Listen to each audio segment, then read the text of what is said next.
Block buster. Block buster ఏం కాదు, but a very good movie. And Ram Charan గారు చేసిన యాక్టింగ్ చాలా బాగుంది, అది మాత్రం వాస్తవం. చూడండి, అవునండి, కొంచెం అయితే లేదు. ఇప్పుడు స్పోర్ట్స్లో అది చేశారు, ఏదో లాజిక్ మధ్య మధ్యలో మిస్ అయింది. ఓకే, కొంచెం మూవీ డ్రామాటైజేషన్ కోసం చెయ్యాలేమో, బట్ ఓకే. కొన్ని ప్లేసెస్లో లేదు, కొన్ని ప్లేసెస్లో అస్సలు లేదు, బట్ ఓకే, ఇక ఏం చేస్తాం. అంటే రామ్ చరణ్ గారికి హిట్ అయిందా లేకపోతే ఫ్లాప్ అయిందా? యాక్టింగ్ వైజ్ అయితే 100% హిట్ అండి. యాక్టింగ్ వైజ్ అస్సలు ఎక్కడ డౌట్ లేదు, సూపర్ యాక్టింగ్ చేశారు రామ్ చరణ్ గారు.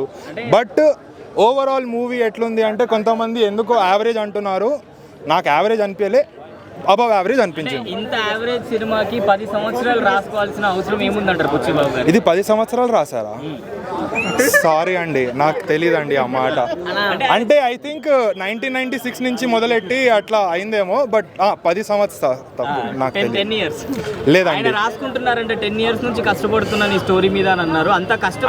సో ప్రాబబ్లీ ఏమైందంటే ఆ ఇయర్స్ కొద్దీ మధ్య మధ్యలో ఏదో వేరియేషన్స్ యాడ్ చేసినట్టున్నారు, దానివల్ల కొంచెం కిచిడి అయింది. But okay, main story line ఏదైతే ఉంటుందో అది చాలా బాగుంది. అంటే ఒక ఊరు కోసం ఒక మనిషి ఏమైతే చేస్తాడో ఆ స్టోరీ లైన్ బాగుంది. దాని పక్కన రామ్ చరణ్ ఇంకా జాన్వీ కపూర్ గారి స్టోరీ లైన్ చెత్త.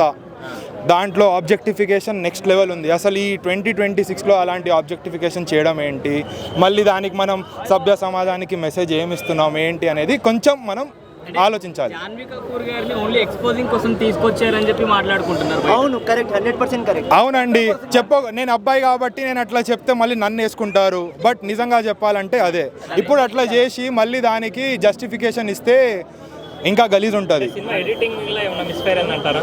మన తెలుగు సినిమాలు ప్రొడక్షన్ వాల్యూస్ ఎడిటింగ్లో సూపర్ ఉంటాయి. లాజిక్ స్టోరీ కొంచెం మిస్ అవుతుంది. మళ్ళీ డైలాగ్స్ ఇద్దరు ఒక్కరే కదా. ఇంతమంది తెలుగు హీరోయిన్స్ ఉన్నారు మనకు, బాలీవుడ్ నుంచి రావాల్సిన అవసరం అంటే పాన్ ఇండియా కదండి. ఇప్పుడు కర్ణాటక నుంచి, తమిళనాడు నుంచి, బీహార్ నుంచి అట్లా తెస్తేనే కదా అందరు అక్కడ వాళ్ళు చూస్తారు కదా. అది బిజినెస్ లేదండి, ఇంపార్టెన్స్ లేదు. ప్లస్ ఐ క్యాండీగా పెట్టుకున్నారు అంతే.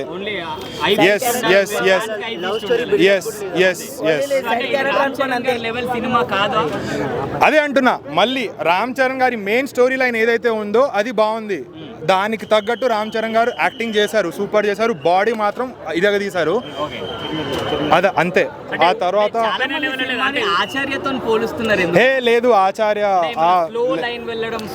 అంటే వేరే స్టోరీ లైన్స్ యాడ్ చేశారు కదా, సో కొంచెం లాగ్ అనిపిస్తుంది, అది ఆబ్వియస్. లేదు, నాకు అర్థమైందండి, కానీ ఇంకొంచెం అర్థం చేసుకుందాం అనుకున్నా, అర్థం కాలే. అట్లా చెప్పచ్చు. గేమ్ చేంజర్ అంతా అట్లయితే లేదండి, దానికంటే చాలా బాగుంది. మరి నెక్స్ట్ రంగస్థలం అయితే కాదు, నెక్స్ట్ ధృవ అయితే కాదు. అది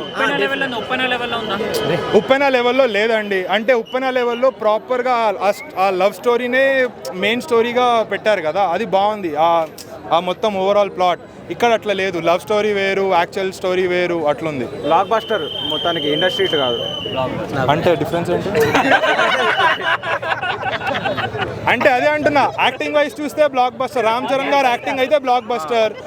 కొంతమంది యాక్టర్స్ చాలా మంచిగా చేశారు. ఇప్పుడు కలెక్షన్స్ వస్తాయో లేదో నాకు తెలీదు. సో నేను పెట్టలే, మా ఫ్రెండ్ పెట్టిండు కాబట్టి నేనేం కామెంట్ చేయను దాని గురించి. పోయాయి పైసలు థియేటర్లో. అవునండి, ఫస్ట్ డేకి ఇంకేం చేస్తామండి, 600 రూపీస్లో బయట ఏమేమో టైంపాస్లు చేస్తాం.